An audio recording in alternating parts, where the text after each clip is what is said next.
Hi, I'm Rob Bodicher, Director of Technology for our automotive manufacturing business at AWS. I'm here today at IAA Trade Show, and I'm pleased to welcome Dong Li from QCraft to talk a little bit about our partnership. Well, thank you, Rob. I'm happy to be here, and it's a great opportunity to talk with you. My name is Dong Li, and I'm the CTO of a company called QCraft. We are founded in 2019 in Silicon Valley, and our major business in China now, and we are world-leading L2++ and L4 software solution provider. Very exciting. And I know we've worked together. I know you take a lot of considerations in selecting a cloud provider. What made you decide on AWS, and what were some of those business considerations you made? I think the most important one is compliance. We want to make sure that our provider partner at each local region totally compliant with the local regulations. The second we think about is the safety of the data.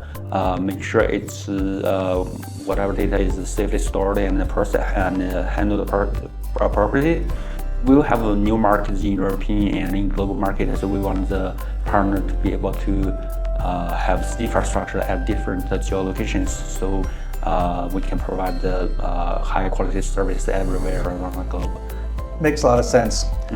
At the show today, we see a lot of companies talking about generative AI and agentic AI. Can you tell me a little bit about how your company has embraced AI and some of the challenges you face in using the technology? We are excited using new AI technologies to help us work in very different ways. First, for example, in our daily work, we encourage the company to try to use the new AI methods to solve our daily working problems, like handling documents, correcting grammars, for example, like that.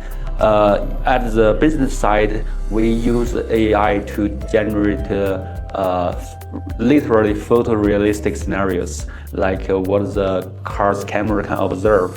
So we can create use a thing called word model to generate the whole video that is totally realistic for the algorithm, so that the algorithm can be validated in scenarios that never exist in the real world. That's very exciting. Actually, self-driving car technology itself is more like evolving into a generative AI approach. Now, with models like end-to-end model or the VLA model, vision language action model, this model actually generates a trajectory, which is a spatial temporal path for the car to follow. That's how the self-driving car works. So now it's being more like a generative AI fashion to drive a car. Very exciting, and really think about the value you bring to your customers and the acceleration of some of these features you can bring to your customers. What are some of the challenges you face with generative AI? Oh, yeah, definitely. It's challenging. First, you have to train such a large model. You need to have a lot of realistic data at first hand, and then we need to sort them out to filter. For example, we have a huge amount of driver data. They need to be anonymized and to safely stored. And we need to have a very advanced algorithm, another model to dig out the good driver's data. So we want our model to learn the good driver's behavior, so our car can behave as good as these human drivers. There's some data mining tasks need to be done, and then we need a large-scale training output to train these large models, and we need to validate and make sure their output is totally can be validated, totally safe to drive a car. Therefore, we build actually in our infrastructure, we build a whole set of simulation platform, so that we have all the scenarios we have encountered before, like all the safety-related, especially safety-related scenarios, and the regulation scenario required by regulators, that you have to, for example, your car have to be able to safely brake in a certain kind of situation. We need to let these AI models to pass through all these like test cases before we push this software package to our end user, to the car. It's very tough because it's a safety related function, and we really need to handle it very carefully, and therefore we use this large scale simulation to make sure our software is totally compliant with all the regulations, and we can solve all the risky issues, and we know it's safe before we release it to our customer. That's it's slightly different than using generative AI to generate a picture or some maybe harmless text messages, something like that. We are generating actions for the car to drive. Yeah, that's challenging. Very understandable. Like you think about some implications of using technology and how it impacts people driving in some of their everyday tasks. I know a lot of your strategy is to expand globally and expand to different markets. Can you tell me about some of your experiences expanding into different markets? In this IAA 2025 Mobility conference, we announced that we will set up a headquarters in Germany to help serve the automakers in European and global automakers. I think one challenge we're facing now is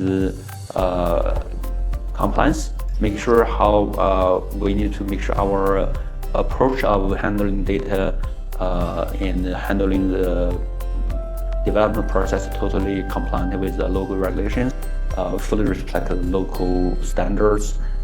We will definitely to meet the standards before we release our product to our customers. And therefore, we're looking for partners that already have known these procedures and make sure in the whole process we totally comply with everything we know. Yeah, this is one of the challenges. Another challenge I can imagine that although like driving capability is probably the same around the globe, like how people maneuver a car. And the driving style is different in different countries, like even in different cities, as we may have observed before. So probably one of the tasks is to come here and locally and understand our customer requirements and understand the local drivers' behavior, what kind of driving style they are comfortable, they feel safe, they like to use. We need to learn this stuff and try to let our AI model also learn what kind of driving is the best for the local people here. I think these are challenges we are facing, but we are confident that we can solve them. Thank you so much for meeting with me today, and thank you so much for the insightful answers. Can you share any more plans about your future? Sure. Thank you, Rob. I think in the future here we want to set up an office first, and then we would like to start to learn the local customers' requirements, their drivers' behavior. Try to try to validate how our driving capability can help the local drivers here in European countries. That's one. We are looking for opportunities to serve the local automakers and global automakers. Want to showcase them what we are doing and let them to know us more. Hopefully find opportunities to bring our value to their customers. Thank you again for meeting with me today, and really look forward to working together. Thank you. Okay, thank you.